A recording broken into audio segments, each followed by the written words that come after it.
Right. Hi folks, thanks for tuning in once more. Today I've got a short video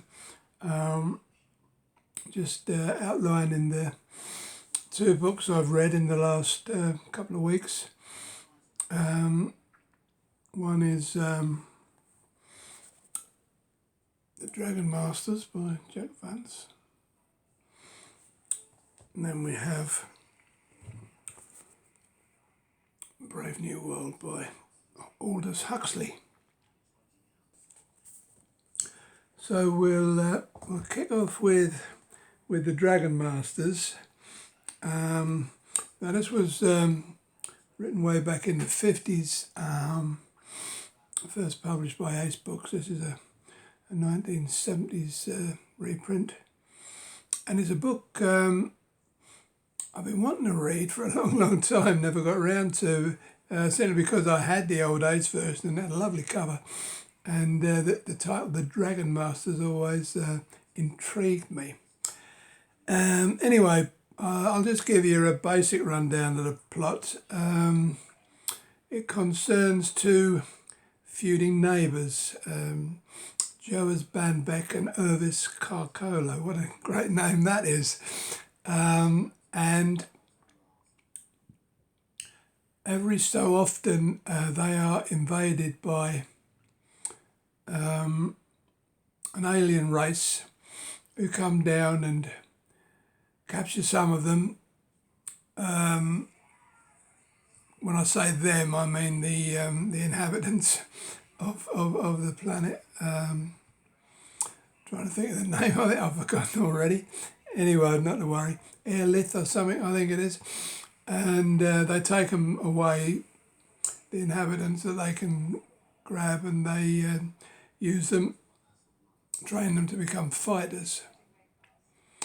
Now, Joas Banbeck, one of his ancestors, had done the same thing. He'd captured some of the invaders who were sort of spidery-like creatures, and train these invaders up to be what they called the dragons.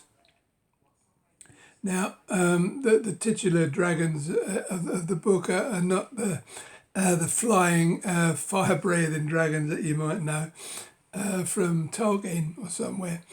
They're these creatures that they manage to train up, and they have different different classes of creature for different jobs, and they can be under, or the creatures can understand the humans via some technique. I can't remember what it's called. And at the moment, these feuding neighbours are not at war with each other. And it's divined that the alien race, who are called the Grefs, or they're known as the Basics as well, Banbeck discovers that that they're going to attack very shortly. Now, at that point, Carcolo decides that he's going to teach Banbeck a lesson once and for all, and invade him and try and wipe out his entire fleet of dragons and soldiers. Unfortunately, in the middle of all this, the aliens attack. So, both Carcolo and Banbeck are fighting on two fronts. Now, into the mix, I should have mentioned it earlier, into the mix there's a bunch of, I don't know if they're seers or learned men that roam about naked, just sort of like turn up at places, and they're thought to be wise men, and they know a bit more than everybody else, shall we say.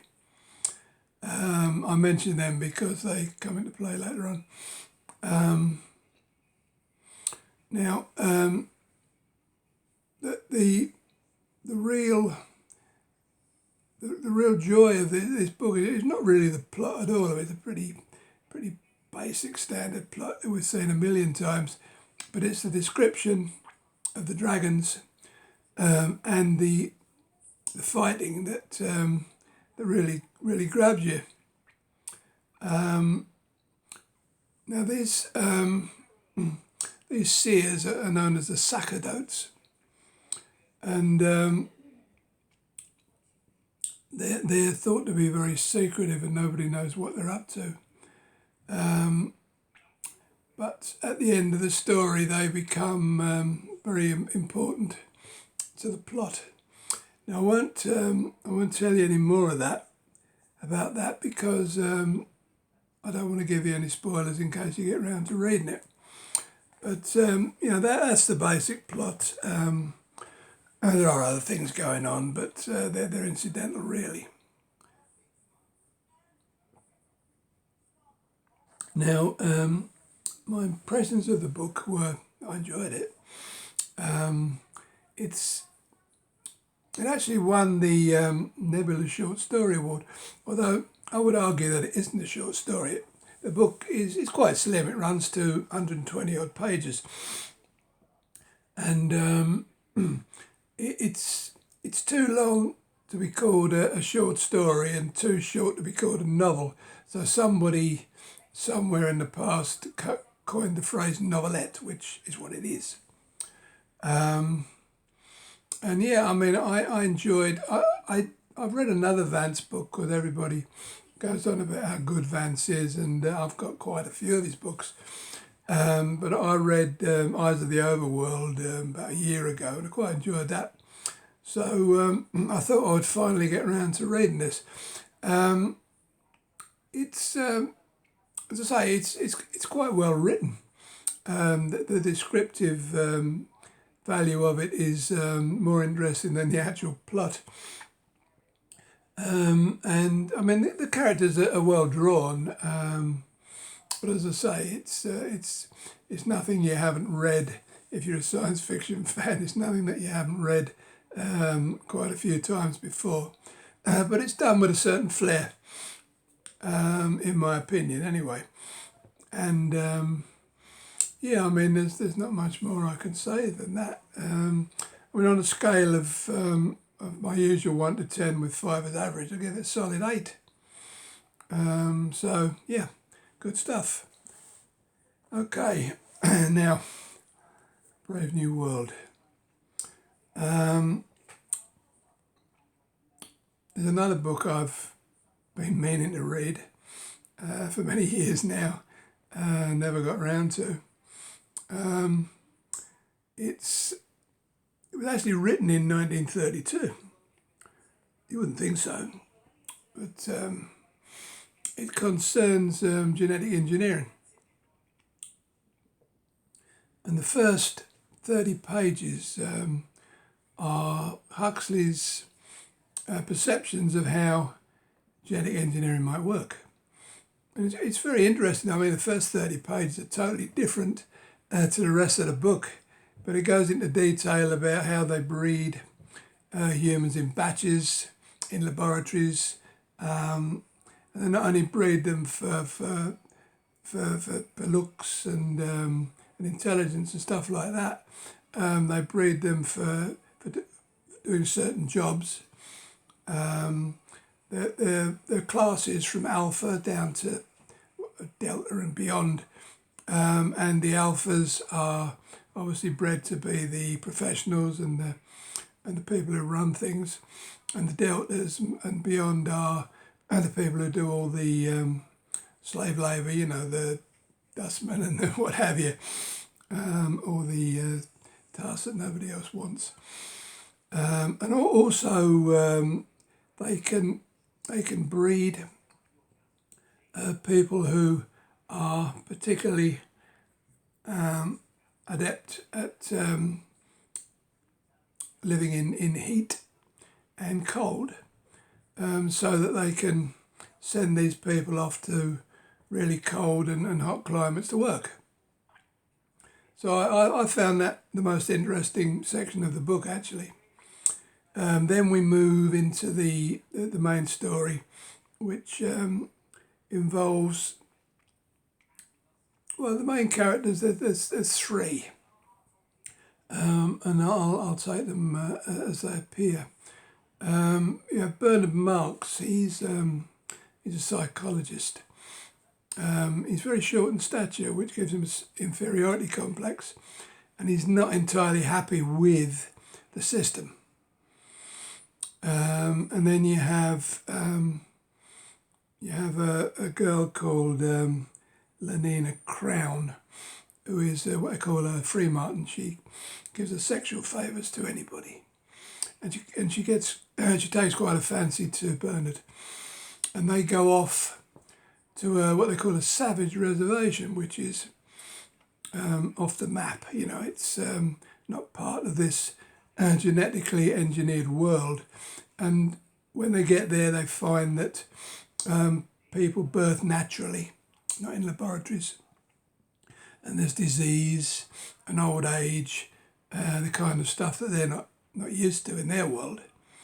And they come across a woman called Linda, who was left there many years ago, and she was impregnated by one of the directors of the hatcheries that they use to breed, and she birthed naturally a son by him, and he left her there, came back, and she had lived with the savages ever since. And a son she calls John. And John is an outcast because Lenina is obviously a foreigner. And all he has, I think he has a couple of books, but one of them is complete works of Shakespeare. And he sees everything, that's his frame of reference for everything, Shakespeare's works. And Bernard manages to persuade him and Linda to come back to his world, where he can exhibit John, which he does, and becomes a celebrity because of it. But John decides after a while, Lenina decides that she likes John, and for a while they get together. Then John decides he doesn't want to be with her, and decides that he doesn't want to be an exhibit anymore, which leads to Bernard being a laughingstock once more, because he can't produce John at these functions, and eventually he gets sent off to Iceland, I think it was, somewhere, and you never hear from him again. But John decides that he's had enough of all this hullabaloo around him, and he trots off to a deserted lighthouse somewhere near London. And I won't tell you any more because the ending of the story is quite tragic, but I won't tell any more than that. I've told you too much already, actually, but I've got to let you give you a good idea of the plot. Now, my impressions of the book were that for a book written in 1932, 90 years old, could have been written yesterday, as far as I'm concerned. Now, very, very often when I look in my bookshelves, I have this internal dialogue where I look at a book and I say, you've been reading science fiction for 60 years, this is all in my head, and you haven't read that one. And such is the case with this. But I decided to do something about it and read it. Once again, I enjoyed the book. It's beautifully written. And there's a lot more to it than I've just told you. But I couldn't, it would take me an hour to explain everything that goes on. Yeah, I mean, it's often, spoken of in the same breath as 1984. I tend to disagree with that, but that's just my personal opinion. It is a dystopian novel at its core, but as I say, it's nothing like 1984. In fact, it's nothing like any other dystopian novel I've read. You know, I for some reason I purposely body swerved this because I thought that I wouldn't enjoy it for some reason, and I was wrong on that count. And on a scale of 1 to 10, with 5 being average as normal, I would give it another 8. You know, I would urge you if you've got nothing to do at the moment, I would urge you to read both of these because they're both a good read. Both very different in style and plot and what have you, but both worthwhile. Right, so that's all I have to say today, folks. I've just started another book, so I'll be back in a fortnight to let you know my impression of that and whatever I read after it. And as usual, I will thank you for turning up. Thank you for commenting on previous videos, sharing and whatever you do. And I will see you again very shortly. Over and out. Bye-bye now.